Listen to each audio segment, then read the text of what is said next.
ये खामोश मिजाजी तुम्हें जीने नहीं देगी, इस दौर में जीना है तो कोहराम मचा दो। स्वागत है हमारे बीच इस साल सिविल सर्विस एग्जामिनेशन में 16वीं रैंक हासिल करने वाले माधव अग्रवाल का। So Madhav, thank you so much for being here. Thank you sir. And first tell me, has it sunk in yet? नहीं सर, बिल्कुल बिल्कुल भी नहीं। एक लास्ट ईयर भी मेरे को सेंस ऑफ कंटेंटमेंट था when I got the rank. इस बार एक डबल डिजिट रैंक लाना I think is not some, बस आप सोचते हो और जब वो आ जाता है फिर आप, मैं तो रिजल्ट के टाइम में नम हो गया था टू बी ऑनेस्ट। तो वो लम्हा थोड़ा बताइए कि जब रिजल्ट आपने देखा, किसने बताया, थोड़ा उसके बारे में बात करते हैं। सर तो इस बार रिजल्ट थोड़ा अलग था। I was training at the police academy. I was there in Dehradun for an attachment there. तो उस टाइम पे we were coming from the forest academy's attachment और लंच टाइम पे ही आए थे, 2 बजे कुछ अराउंड हो रहा था। We just got off the bus, hotel के बस बाहर ही खड़े थे एंड सब लोग रिजल्ट आ गया, रिजल्ट आ गया, रिजल्ट आ गया। एंड एकदम से 5वीं बार भी देखने में हाथ लगता है कि भाई क्या आया। दोस्त के साथ देख रहा हूँ, एक दूसरे का नाम सर्च करते हैं और देखा पहले पन्ने पे ही आपका नाम जब दिखता है तो आपको एक लगता है कि भाई रोल नंबर चेक करना चाहिए। नहीं। और मेरे कुछ फ्रेंड्स जो मेरे लिए चेक कर रहे थे वो तो बोल रहे थे कि यार अच्छा 16 नंबर तो लिखा है, ये सीरियल नंबर होगा, इसका रैंक कहाँ पे है? इसका रैंक कितना है? तो वो बहुत वो था उस टाइम पे। फिर मम्मी पापा को कॉल किया। Mummy papa they were coming from Mumbai sir, airport पे थे। मम्मा एयरपोर्ट पे she was must be very surreal feeling. All yes into yes. Tears और फिर दिन भर सर इट्स एंडलेस। थोड़ा जर्नी के बारे में बताइए। आपका I think 5th attempt yes था, सर। तो पहले अटेम्प्ट का जर्नी कैसा रहा और ग्रेजुएशन में क्या किया, थोड़ा उसके बारे में बताइए। सर मेरा स्टार्टिंग से ही रुचि थोड़ा अकाउंटेंसी, फाइनेंस, नंबर्स में थी सर। तो मेरा 12th के बाद भी मैंने नरसिंह मंजी कॉलेज से ग्रेजुएशन किया in BCom in accounting and finance which was a mini CA। और साथ ही मैं सर चार्टर्ड अकाउंटेंसी की तैयारी कर रहा था उस टाइम पे सर, क्योंकि पढ़ने में थोड़ा अच्छा था, मेरे स्कोर्स अच्छे रहते थे, तो पेरेंट्स का एक मन रहता था कि तुम सिविल सर्विस के लिए एक बार ट्राई करो। बट मेरा कुछ खास रुचि थी नहीं सर, मेरे को पैशन था फाइनेंस और नंबर्स का। तो मैंने बोला कि मैं, पेरेंट्स और फोर्स नहीं करते थे, तो मैंने इस तरीके से उसको फॉलो किया, अपना आगे जर्नी कंटिन्यू करी। बॉम्बे में ही सर ट्रेनिंग ली, अपना कोर्स कंप्लीट किया, वहाँ पे खूब सारे ऑडिट्स करे डिफरेंट पार्ट्स ऑफ इंडिया में जा के, तो खूब प्रैक्टिकल एक्सपीरियंस लिया। But sir at the end मेरे को थोड़ा सा एक वॉइड फील होता था कि क्या 5 साल बाद I will be happy with doing what I am doing as of now.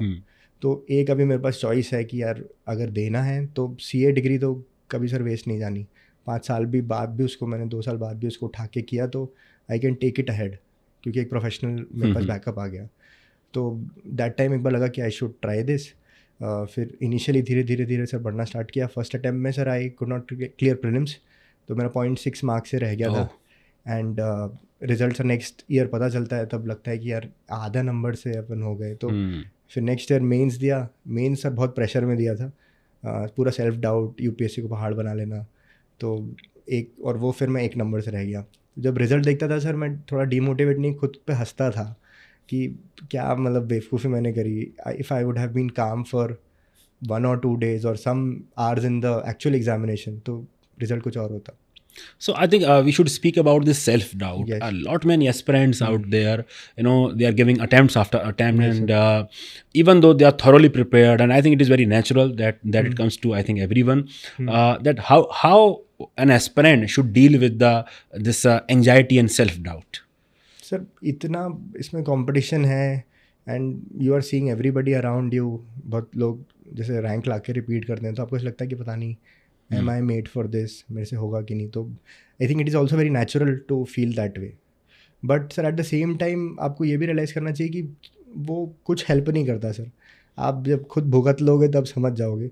मैं भुगत लिया, समझ लिया कि सेल्फ डाउट करने से अंडर परफॉर्म ही करोगे, आपके पोटेंशियल से भी नीचे परफॉर्म करोगे। तो बेटर इसकी आप उस रास्ते ना ही चलो। और उसके लिए सर मेरे को एक तो बुक है sir, power of A subconscious mind, Joseph Murphy की। उसमें बेसिक आइडिया ये है कि जो बोओगे वो काटोगे दिमाग में। और मैं वही बो रहा था, UPSC पहाड़ है, UPSC पहाड़ है, तो बन गया पहाड़। और फिर जब थोड़ा एटीट्यूड चेंज किया उसके प्रति, एग्ज़ाम के प्रति, थोड़ा मेडिटेशन ने सर हेल्प किया। तो ओवरऑल सर उस प्रोसेस से कुछ कुछ दिन ऐसे होते थे कि दिन भर पढ़ने का मन किया, बैठे हुए हैं बस मम्मी के पास बैठे हुए हैं कि कुछ नहीं पढ़ रहे। फिर अगले दिन सोचते थे कि यार कल 3 घंटे मूवी देख लेते, कुछ खा आते, 4 घंटे ही पढ़ लेते. तो you should take breaks in between rather than पूरा बर्नआउट के फेज में जाने का. I think that way will feel more content. तो इस तरीके से आपने उस यूपीएससी के बड़े पहाड़ को काटा और रास्ता बनाया, if I can say that. So Madhav, last year also I think you got a rank, you know. So from there I think you got 211 rank. Yes, sir. So from 211 to rank 16, Yes, sir. no, I think it is, you know, in itself is a huge task to see your name consecutively in the final list, and that too with lot of improvement in terms of rank. You know, I think every one of us can relate that to improve from 70 to 90 is one game, and to improve from 90 to 95, 95 to 97 is altogether different level of efforts. So Madhav, you improved from 211 to rank 16 this year. So can you just break it down in terms of what did you do this year to help you improve from the rank 211 last year? Sir, एक जो process था कि बहुत ज़्यादा कुछ change नहीं करना है, क्योंकि एक प्रोसेस आपने जब फॉलो किया, आपके नोट्स हैं, everything that has worked for you, तो उसको ध्यान में रखा. सर, मेरे 2 मेन वीक एरियाज थे सर. एक मेरे को लगता था एस्से, जिसमें बहुत स्कोप था वर्क करने का, जिसमें मैंने वर्क किया. और सेकेंड एरिया था सर एथिक्स, जिसमें मेरे को लगता था कि जब बहुत बड़े बड़े क्वेश्चन आ रहे हैं उसको मैं अप्लाई करके लिख पा रहा हूँ, बट कभी कभी कुछ क्वेश्चंस का मैं कंटेक्स्ट ही नहीं समझ पा रहा कि यार ये किस सिलेबस से पूछी गई चीज़ है, कौन से एरिया से इसको उठाया गया है, या फिर इसमें क्या डिमांड है. तो उस क्वेश्चन में सर बहुत जनरिक, सर एक जो 10वीं 12वीं का बच्चा आंसर लिखता, तो उस टाइप के मैं आंसर लिख दिया सिंपल क्वेश्चन में. तो मेरे को उस टाइम पे एथिक्स में बड़ा डाउट हुआ था. ये आपने बहुत अच्छी बात बताई. इनफैक्ट आई वुड से कि lot many aspirants specially in ethics paper suffer because they can not identify the context of the questions, and it is because they have they have approached this paper from content perspective only. You know, they have seen the syllabus, the consequence of ethics is written, but they would not know that from, you know, in which part of the question it will be applied. इस तरह का चीज़ें application demand करती हैं. और ये major problem है बच्चों के संग कि वो कंटेंट की तरह इसको रट्टाफाई करते हैं और फिर वो एप्लीकेशन उतना नहीं निकल के नहीं आता. I think this is what you are trying to tell. काफ़ी एरियाज में सर ऐसा होता है एथिक्स में, और बाकी जीएस पेपर में थोड़ा और वैल्यू एडिशंस, थोड़ा और प्रेजेंटेशन पे focus. I think that paid off. और maybe not last year की मेहनत, 3-4 साल की मेहनत कभी कभी सर एक बार में एक्सपोनेंशियली आपको रिटर्न दे देती है. यस. लगता है कि यार हाँ, अब मेरे को सेटिस्फैक्शन मिला है उस चीज़ में. So now speaking about ethics, I was looking at your mark sheet. Last year you got 102 marks, and this year it is 126. You know, there is a jump of near about 24 marks. That's a huge jump in a single paper. Yes. So if you can break it down for all the viewers out there, that what they also can do in terms of improvement of marks. What did you do last year? Sir, last year जिस तरीके का मुझे feedback मिल रहा था from my other batchmates, और जो चीज़ें मैं समझ रहा था, आई थिंक इवन इन 2023 वाले अटैम्प्ट में आपने सर एक क्रैश कोर्स लिया था. मैं मिस कर दिया था. आई डिड नॉट नो कि वो हो रहा है. बाद में उसका सब देखा था, एंड सर आपके स्क्रीनशॉट देखता था टेलीग्राम चैनल पे with the feedback of students. तो मेरे को लगता था कि एक बार सर आपसे बात करूँ एंड उसमें रियलाइज़ करूँ. फिर आपसे कॉल शेड्यूल किया, चीज़ें समझी, अपनी प्रॉब्लम्स बताई, and then we did that ethics का कोर्स, जो एक तरीके का क्रैश कोर्स ही था sir. Initial lectures and then test series. तो आई थिंक उससे मेरे कॉन्सेप्ट्स में, नोट्स वगैरह सब कुछ था, मेरे कॉन्सेप्चुअल क्लैरिटी और भरी कि क्या शब्द कहाँ यूज़ करना है, किस कंटेक्स्ट में क्वेश्चंस पूछे जा रहे हैं, उसको इंटरप्रेट करना, डायसेक्ट करना, कैसे इंटरलिंकेजेस लाने. I think all these together helped me be more confident and score better. कोई स्पेसिफिक एग्जांपल लेकर अगर आप बता पाएँ तो I think aspirants out there will understand bit more about this. Sir, जैसे कि कॉन्सिक्वेंसेज ऑफ एथिक्स की अपन बात कर रहे थे sir, this is one area जो आप ओरिएंटेशन में डिस्कस करते हैं कि बहुत सारे areas, how is integrity important to a person, या फिर कॉर्पोरेट का कोई क्वेश्चन आ रहा है कि अगर वो कॉर्पोरेट गवर्नेंस फॉलो कर रहा है तो किस तरीके से उसको बेनिफिट होगा. तो these are questions which are demanding you to interpret consequences of ethics in some detail. कोई आपके सेल्फ के लिए तो आप इंडिविजुअल पॉइंट्स लिखोगे, consequences of ethics for corporates है तो आप ऑर्गेनाइजेशनल पॉइंट्स लिखोगे, कोई कंट्री है तो IR पे जाओगे. इस तरीके से when you see that paper, तो आप एक तो बहुत सारा फॉर्डर आपके पास रेडी रहता है कि आपको किस तरीके से सिग्निफिकेंस लिखना है किसी चीज़ का. तो आई थिंक वो एरिया मैं शायद पहले सही से फॉलो नहीं कर रहा था, और जब यहाँ आया मैंने उसका खुद का ही अपना शॉर्ट फॉर्म्स बना लिए और निमोनिक्स करके कि मेरे दिमाग में ग्रिल्ड रहे, और बस वहाँ पे क्वेश्चन दिखे and I just right it down completely. So now speaking about answer writing, Yes, sir. you know, we did a lot of answer writing in Yes, our sir. module as well. So वहाँ का कुछ learning बताइए ताकि जो aspirants हैं वो भी कुछ समझें कि हम इस तरह से हमको आंसर राइटिंग करनी चाहिए और वो क्या वो टेक अवे इस पॉडकास्ट से अपनी आंसर राइटिंग में ले सकते हैं. सर मेनली जो सर कोर्स का फॉर्मेट था it was very designed properly कि सिर्फ लेक्चर्स नहीं है, उसको सर अप्लाई करना वी वर लर्निंग. और I think major part of the learning और इंटरलिंकेजेस जो अपन बात करते रहते हैं, आपसे भी मेरी बात हुई सर इंटरलिंकेज नहीं हो रहा है, ये सिलेबस का पॉइंट इधर नहीं आ रहा है, वो वहाँ पे जाके जब खुद आंसर आपने पढ़ लिया पूरा कोर्स, अब आप खुद का आंसर आपने लिखा, you saw that question time limit में लिखा, and then when you discuss that answer, आपके साथ डिस्कशन होता था लाइव, तो उसमें जब आप देखते हो कि यार ये पॉइंट तो मैंने डाला ही नहीं, ये पॉइंट मैंने डाला नहीं, ये क्यों मिस आउट किया, आप बहुत स्ट्रांगली भी एम्फोसाइज करते थे कि यार ये एरिया तो आना ही चाहिए था, I was expecting this from you. तो एक गुरु शिष्य वाला भी एक रिलेशनशिप बनता है कि एक सर का भी बहुत एक्सपेक्टेशन है कि यार इसमें उतारना है बहुत सारी चीज़ों में, और काफ़ी सारे PYQs प्रैक्टिस करे, तो उसको किस तरीके से अपन डायसेक्ट कर रहे हैं, क्या डायमेंशन उसमें खुल सकते हैं, क्या पॉइंट्स बन रहे हैं. और तो ये तो सर काफ़ी सारे टेस्ट में, मतलब टेस्ट के जो रनिंग नोट्स में बनाता था उसी के आंसर्स में भी सर इतना नया कंटेंट सीखने को मिलता था. कि सपोज एक मीडिया पे अपन ने क्वेश्चन डिस्कस किया था, तो उसमें अपन ने डिस्कस किया था कि कैसे एथिक्स फॉलो करते हैं तो पॉजिटिव रिस्पॉन्स आता है. हाँ. तो we discuss how ethics helps media organisation. हाँ, तो उससे ये समझ में आया था कि वो अपन कहीं पे भी कोट कर सकते हैं कि how being ethical helps you, helps pays you. you ultimately. हाँ, तो जैसे अपन ने न्यूयॉर्क टाइम्स और उन सब की बात करी थी, तो उस सर एक माइंडसेट खुलता है, जब आदमी के रिसोर्सेज आते हैं फिर वो उसको उतार पाता है. तो that was one major area. फिर ये सब करने के बाद these were mini test, case studies के भी सिमिलर वे से अपन ने अप्रोच किया. उसके बाद सर फिर एक फुल लेंथ टेस्ट था. फुल लेंथ टेस्ट में भी सर क्वेश्चंस को लेके अप्लाई किया. फिर लास्ट ईयर आपने सर पर्सनल टाइम भी दिया था, जूम कॉल पे आपसे डिस्कस किया, और उस डिस्कशन से भी सर थोड़ा सा स्कोर उसमें अच्छा आया था, मोटिवेटेड भी था मैं. बट उससे और सीखा कि कहाँ पे कोर डिमांड है क्वेश्चन की, what is a non core demand. Non core demand को maybe you can address it by hub and spoke, थोड़ा उसको छोटा पार्ट दो, कोर डिमांड में ज़्यादा करो. और वे फॉरवर्ड यूजुअली अपने को जैसे टेक savvy होते हैं तो ज़्यादा टेक्नोलॉजी वाले पॉइंट्स लिख रहे हैं, बट एग्जामिनर को चाहिए कि आप बर्ड्स आई व्यू दो, आप सब कुछ लिखो. कुछ आप वे फॉरवर्ड लिख रहे हो तो इट शुड बी, आप कोड ऑफ एथिक्स की बात कर रहे हो, एथिकल लीडरशिप की बात कर रहे हो, या टॉकिंग अबाउट टेक्नोलॉजी ऑल्सो, और code of conduct, code of ethics की बात कर रहे हो. तो इससे उसको देखा कि हाँ भाई इसने होलिस्टिकली मैक्रो पर्सपेक्टिव चाहिए, मैक्रो पर्सपेक्टिव लिया है.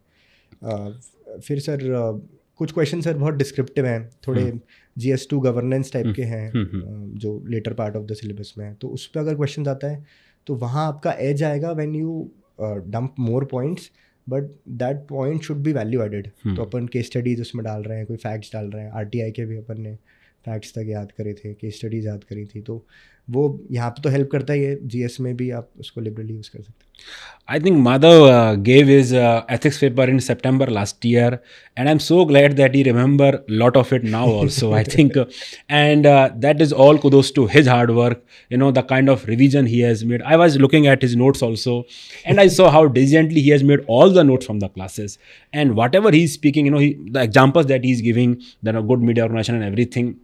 All those examples, he's remembering them because he was able to organize them so well and, you know, revise them so well. And that's all his hard work that has actually paid off.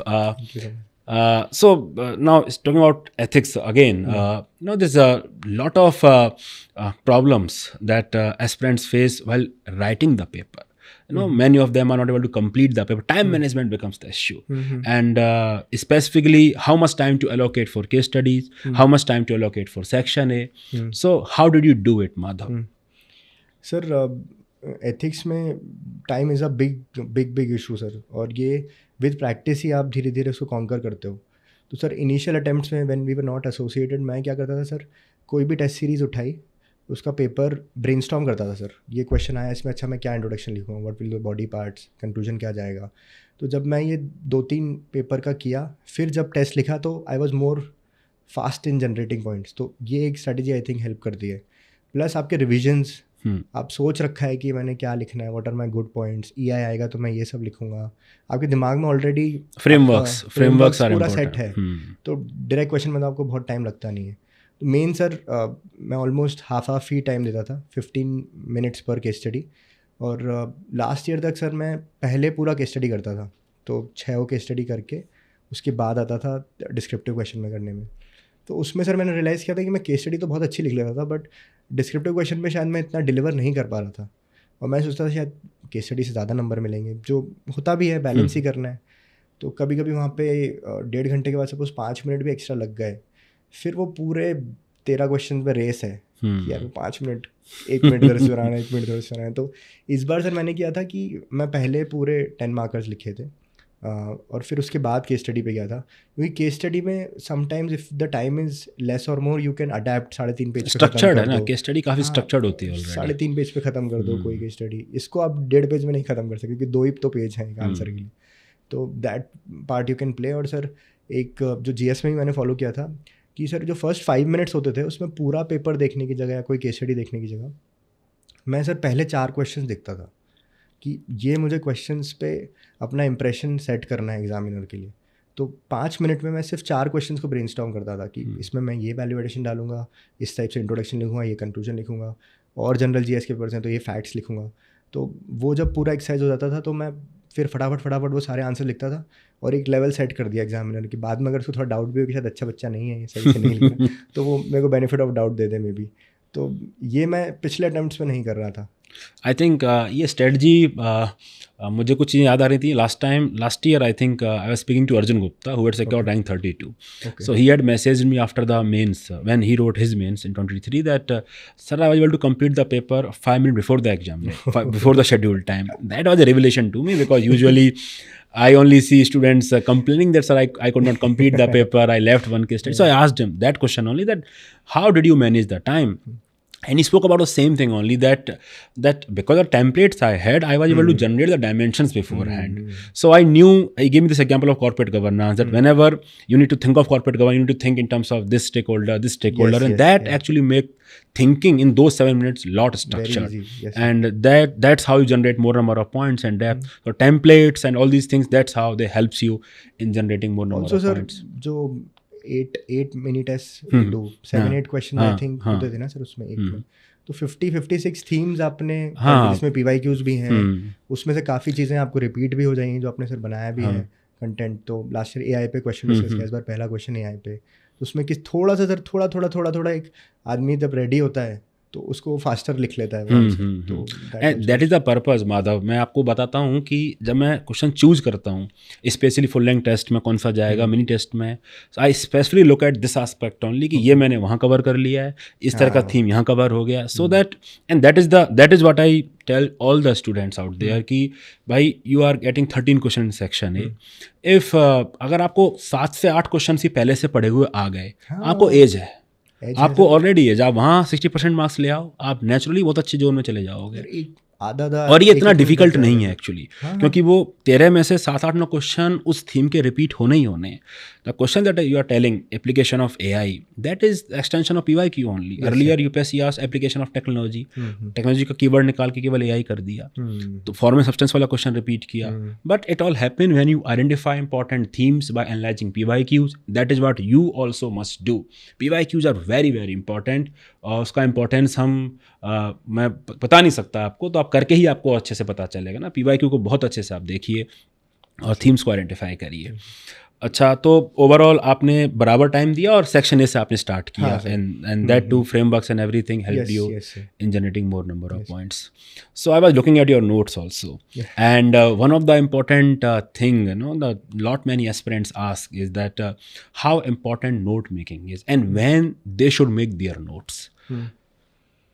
Sir specifically ethics और classes की एक बार बात करें तो sir generally मेरी आदत है sir running notes लेने की। तो ऑलमोस्ट मेरे नोट्स में आपने जो कुछ, you are born bureaucrat, I think. All the secretaries out there, I remember, they will note down all the important things in the files and everything. Your bureaucratic attitude, everything is there, I think.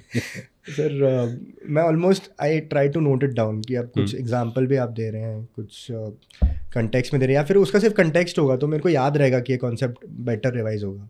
Hierarchy of values upon discuss कर रहे हैं या कोई भी concept discuss कर रहे हैं तो वो फिर की टर्म बैठता है। तो पहले तो सर मैं ऑलमोस्ट रनिंग नोट रखता हूँ क्लास में, और जो कुछ चीज़ें, क्योंकि मैं ऑनलाइन कर रहा था तो क्लास का स्क्रीनशॉट लेके आपने अगर पीपीटी में कभी कभी आप फोटोज क्लिक कराते थे तो उसी को डाल देता था कि ये वाला एरिया भी इससे मैं इमेज से कवर कर लूँगा, तो दिस वे वो बहुत एग्जॉस्टिव हो गया।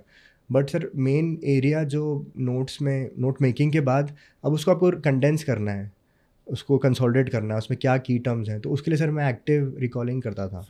तो ये सर आप क्लास में भी थोड़ा बहुत कराते थे कि 2 दिन अपन ने कुछ पढ़ा, फिर थर्ड डे पे फर्स्ट डे का आप कुछ पूछ लेते थे कि लो 1 मिनट एंड लिखो टेक्नोलॉजिकल एथिक्स पे क्या क्या याद आ रहा है, इन्वायरमेंटल एथिक्स पे। तो फिर उस टाइम पे लगता था कि यार सिर्फ पढ़ने से तो नहीं होगा कि सर फ्यूचर का कोर्स कर लिया नंबर आ जाएंगे, बट आपको एक्चुअल में you have to consolidate, memorise, उसको उतारना। तो मैंने एक्टिव रिकॉलिंग एक फ्रेंड के साथ ही साथ किया जो अच्छा टेक्नोलॉजिकल एथिक्स में what are the things that will write, and environmental ethics में वैल्यूज़ का क्वेश्चन आएगा तो क्या क्या चीज़ें मैं डिस्कस कर सकता हूँ, क्लासिफिकेशन ऑफ वैल्यूज़, हायरार्की, इस तरीके से, या फिर कोई केस स्टडी। और वो फिर ये अल्टीमेटली सर आखिरी में थोड़ा सा 8-10 पेज के सिर्फ वैल्यू एडिशन ही लिख लिए थे कि ये एग्जांपल यहाँ डाल सकता हूँ, ये इसमें EI में 5-6 टर्म्स मुझे डालने हैं, ये केस स्टडी डालनी है। तो ये पूरा एरिया, क्योंकि सर रिविजन का टाइम बहुत कम मिलता है सर GS3 GS4 पेपर में, तो पहले तो आप पूरा रिवाइज कर सकते हो बट आखिरी में यू नीड दोज शॉर्ट। एक चीज़ जो आप इस आंसर में नोट करेंगे वो ये है कि everything he speaking from the perspective of application, कि मैं ये वाली चीज़ यहाँ डाल सकता हूँ, ये वाली चीज़ यहाँ डाल सकता हूँ। मैं आपको बता रहा हूँ एप्लीकेशन के बिना इस एग्ज़ाम में आपकी तैयारी का कोई महत्व नहीं है। आप जो भी पढ़ रहे हैं हमेशा सोचिए कि how I can apply that in the actual examination hall, क्योंकि ultimately you will be judged on the basis of what you are writing, not what you are reading, है ना। बहुत कुछ पढ़ लीजिए, किसको कौन पूछने वाला है, जो आप लिख रहे हैं उसी से आपका आइडेंटिफिकेशन होना है। And that is what I think we can see from his attitude as well, कि that's how he used to prepare his short notes, that he used to see that whatever keywords he is writing, how he will apply them in the actual examination hall. Application is key. So Madhav, time between prelims and mains this year is a bit less. And I think next year calendar is out, that time is also a bit less. So time management becomes very crucial thing between prelims and mains. So आप बताइए, 2 बार आपका selection हुआ है और with that great rank this year also. So कैसे आपने time management किया prelims और मेंस के बीच में, क्योंकि बहुत सारी चीज़ें हमें करनी होती हैं, ऑप्शनल अलग है, एस्से अलग है, एथिक्स है, करंट अफेयर है, आंसर राइटिंग है, टेस्ट सीरीज है, लेक्चर्स भी हैं, कैसे इतना सब कोई मैनेज करे? सर जैसे इनिशियली मैं बोला ना UPSC पहाड़ टाइप का है मेरे लिए, तो उसको मैं सबके लिए है आई थिंक मतलब मैं ज़्यादा देखता था, तो उसको मेरे को ऐसा लगता है कि when you break it down to 1 day at a time, 1 target at a time, तो वो बहुत ज़रूरी है। तो उसके लिए सर मैं मैक्रो से माइक्रो हो जाता था। This was my strategy for prelims also, बीच में भी। सपोज आई हैव 90 डेज, अब 90 डेज में लास्ट के 10 days suppose I have to revise सब कुछ, तो वो मैंने साइड कर दिया, 80 डेज बचे। अब 80 डेज में से because it's 3 months, 2 months per day मेरा बफर डे होता है सर, कि मैं उस दिन बीमार हो जाऊंगा, कहीं बाहर जाना पड़ेगा, you have to contingency basically, तो 6 डेज और माइनस कर दिया। अब टेस्ट लिखने के लिए समझो मैंने सर 8-10 दिन माइनस कर दिए, ये मेरी स्ट्रैटेजी हो गई। अब मेरे पास जो दिन बचे उसको अब मेरे को 2 रिविज़न करना है उसमें, तो यूजुअली मैं second revision I use to try कि it happens in 50-60% of the first revision, तभी आप उसको रिवाइज कर रहे हो, वरना तो आप वापस से रीड कर रहे हो। तो डिवाइड कर लिया सर, सपोज 30 डेज आए, अब 30 डेज़ को फिर डिवाइड किया कि GS में इतना देना है, ऑप्शनल में इतना देना है, बेस्ड ऑन माई स्ट्रैटेजी। और वो फिर आता था सब 15 दिन 20 दिन देना है, अब एथिक्स को कितने दिन देंगे, ऐसे को कितने दिन देंगे, वो डिवाइड हो। अब जब मैं ऐसे पढ़ रहा हूँ, मेरे पास पता है वो 4 दिन ऐसे पढ़ना है टोटल, अब मैं शायद 1 दिन आज पढ़ लूँ, 1 दिन 1 हफ्ते बाद, that is up to me. और मैं डिवाइड प्लान कर लूँगा कि यार ऐसे में मुझे ये 3-4 डॉक्यूमेंट पढ़ना है, आज ये 2 पढ़ लूँगा, कल ये 2 पढ़ लूँगा, बाकी मैं रिवाइज करके टेस्ट दे दूँगा। तो इससे मेरे को सर एक अप्रोचेबल बन गया था एग्ज़ाम की, यार आज के दिन क्या करना है बस वो देख, ये करते जाएगा तो अल्टीमेटली हो जाएगा। तो प्रेजेंट में रहो और फ्यूचर और पास्ट को भूल जाओ। आई think that is a true निर्वाण स्टेट। एक चीज़ मुझे याद आ रही है माधव ना, मुझे रनिंग का थोड़ा शौक था बचपन में, काफ़ी दौड़ता था, तो ये चीज़ मैंने खुद ऑब्जर्व करी थी। जैसे हम दौड़ते हैं ना, तो अगर हम ऊपर उठा के देखेंगे लगेगा कि यार वहाँ हमें जाना है, तो सांस फूल जाती है यार, इतना दूर हम, जैसे वो पहाड़ बड़ा लगता है, फिर डिस्टेंस बहुत बड़ी लगती है। करेक्ट। और मैंने ये ऑब्जर्व किया कि फिर हम क्या करते थे कि बस अब ज़मीन की तरफ देख के दौड़ो, बस नीचे देख के दौड़ो, ऊपर बस इतना देखो कि सही डायरेक्शन में जा रहे हो। That way journey becomes bit easier, क्योंकि आप प्रेजेंट में जीना सीख जाते हैं। बहुत, और सेटिस्फाइंग भी लगती है सर। कभी कभी आप टारगेट्स करके आप थोड़ा टाइम शायद ऑफ भी मिल जाए आपको, कभी मेंस और प्रीलिम्स और मेंस के टाइम में तो ऐसा कभी नहीं होता, बट जब आप लॉन्ग टर्म में प्रिपेयर कर रहे हो तो at the end of the day आपको रात को बेड पे हो तो यू नीड सेटिस्फेक्शन कि आज मैं पढ़ा कि नहीं, कॉन्शियस बहुत क्लीन होना हाँ चाहिए। कि, और वो तभी आता है जब आपने टारगेट सेट किया और मैंने वो पढ़ लिया। कभी कभी आप मेहनत बहुत ज़्यादा कर रहे हो, you are over achieving target, but आपको पता ही नहीं है you are over achieving unless you set those targets. तो what gets measured gets done वाली बात है। तो जितना मेजरमेंट करेंगे उतना ही आपको पता चलेगा। So I was looking at your mark sheet, Madhav. Last year, this year also, you have tremendously great marks in interview. Yes, sir. Last year you got, I think, 210? Yeah, 205, sir. 205. And this year also you have got great marks, 200, great marks in interview. थोड़ा उसके बारे में बताइए, because interview, many people say it is luck, many people say it is random. But to score consecutively 200 plus marks, for you definitely it's not a luck. Sir last year जब 205 आया था तब मेरे 34 मार्क्स बढ़े थे पिछले attempt से interview के लिए। मेरे उसके पहले अटेम्प्ट में 171 आए थे। तो मेन मेरे को लगता है कि सिर्फ इंटरव्यू की वजह से मुझे लिस्ट में बहुत अच्छी पोजीशन मिली थी last year. Interview I think mains decide कि आप लिस्ट में आ रहे हो कि नहीं, एंड इंटरव्यू डिसाइड्स आप कितना अंदर तक लिस्ट में आ रहे हो, ऊपर तक कितना जा पाओगे, नीचे रहोगे, वो उस टाइप से मेरे को एक फिलॉसफी लगती है सर। और इंटरव्यू में सर 2-3 बातें जो मेरे को बहुत इंपॉर्टेंट लगती हैं। एक तो सर खुल के अपनी बात रखना चाहिए। जैसे मेंस में आप जब तक लिखोगे नहीं तब तक नंबर नहीं मिलेंगे, मन में रखे रहो। मेन इंटरव्यू में जब तक आप बोलोगे नहीं, एक्सप्रेस नहीं करोगे, तो आपको नंबर वो कैसे देगा? How will he assess your personality? और कोचिंग इंडस्ट्री में सर ये चलता है कि टू प्रिवेंट बच्चे they don't beat around the bush, कि थोड़ा बोलो, थोड़ा थोड़ा बोलो, सटीक बात करो। वो सटीक के चक्कर में पर्सनैलिटी नहीं दिखती। तो I think that is one thing that you should avoid. और एक सर जो आपको आंसर लग रहा है कि नहीं आता, तो चुपचाप बोलो कि नहीं आता, इंटीग्रिटी टेस्ट हो रही है तुम्हारी, और फैक्चुअल क्वेश्चन में मना कर दो, कोई बात नहीं है, वो इतना कुछ प्रॉब्लम नहीं है। और आप अगर इस तरीके से प्रिपेयर करोगे, you want to know everything under the sun, तो ये पॉसिबल नहीं है। वो लोग 150 ईयर्स ऑफ एक्सपीरियंस है उनका, 5 लोगों का, और आपकी एज भी नहीं है 30, तो बिल्कुल मत भिड़ो उसमें। थोड़ा काम माइंडसेट रखते हैं, थोड़ा स्माइल उससे करते हैं। तो चलिए, लास्ट ईयर भी मेरा कुछ डिस्कशन हो रहा था अबाउट नॉन अलाइन मूवमेंट और सब कुछ, तो मेरे दिमाग में कुछ मेंस का कोट आ गया। मैंने कि मैं तो बोलूँगा, मैंने रख दिया सर के नाम, और सर ने रेजोनेट भी किया था, चेयरपर्सन सर ने। इस बार सर मेरा डिस्कशन हो रहा था करप्शन की थीम पे सर, कि सरकारें बहुत स्कीम लेके आ रही हैं, everything is happening, but corruption जा नहीं रहा, तो क्या करना चाहिए इसके लिए? तो सर पहला टेक्नोलॉजी वाला ही पॉइंट आया सबसे पहले कि थोड़ा पुलिस सेंट्रिक को बात कर रहे थे कि सर CCTV ड्रिवन चालान आ रहे हैं, पेपरलेस वर्क हो रहा है, बॉडी ऑन कैमरा आ रहे हैं, तो सर उससे थोड़ा सा ट्रैफिक पुलिस का कंट्रोल हो रहा है। एंड देन सडनली सर एक कोट मैंने पढ़ा था about rewarding the honest officers. India में often honest officer they are the foundation stone, but they are not getting the due attention, recognition and reward. तो इसके लिए सर एक शेर था कि दिखाई नहीं देते बुनियाद के पत्थर, ज़मीन में जो धंस गए, बट इमारत उन्हीं पे कायम है। तो मैंने सर परमिशन लेके ये 2 लाइन भी वहाँ पे रख दी। मैंने कि क्यों होल्ड बैक करना है खुद को, और अपना पॉइंट स्ट्रॉन्ग लिखा सर कि नॉर्मल जनता ज़्यादा करप्ट लोगों को जानती है compare to good officers, but actual में sir are countries being run by honest officer which are hidden, which are the fourth line of the emblem, जो पीछे खड़े हैं, and they are doing their job. तो उनको थोड़ा थोड़ा थोड़ा थोड़ा और रिकग्निशन मिलेगा, तो that is how corruption will come down. And I'm sure, Madhav, you will be that fourth lion standing behind that emblem. I'm very sure, and I hope that you get your recognition for the massive contribution that you will be doing to the country. And thank you so much for being here. Thank you so much. And we wish you all the best for upcoming prelims examination. See you very soon. Take care. Bye-bye.